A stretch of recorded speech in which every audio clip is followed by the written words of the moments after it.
মানববন্ধনটির আয়োজন করেছি। আমাদের 18 ফুট বাই 10 ফুট রাস্তাটি কেটে ওই যে এফরাম মোল্লা সোয়াবিন এবং মরিচ চাষ করছে। এখানে আমাদের চরমেগা এবং এই 2 নং ওয়ার্ডবাসী হাজার হাজার লোকের সমাগম। এখানে তাদের যাতায়াত করতে পারে না ঠিকমতো এই মরিচ সোয়াবিনের কারণে। বরাত্রিহাট থেকে চরমেগা পর্যন্ত এই রাস্তাগুলো আছে।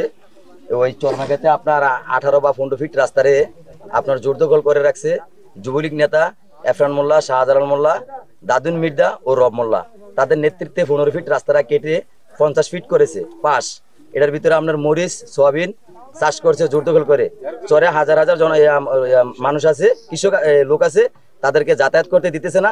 ওরা হুমকি দুমকি দিতেছে। আমরা আমার প্রশাসনের সুদৃষ্টি কামনা করব, ইউনিয়ন মহোদয়ের দৃষ্টি আকর্ষণ করে বলবো আমরা আপনাকে অবগত করেছি, কিন্তু আমরা এখনো কোনো বিকল্প ব্যবস্থা আপনার কাছ থেকে পাই নাই।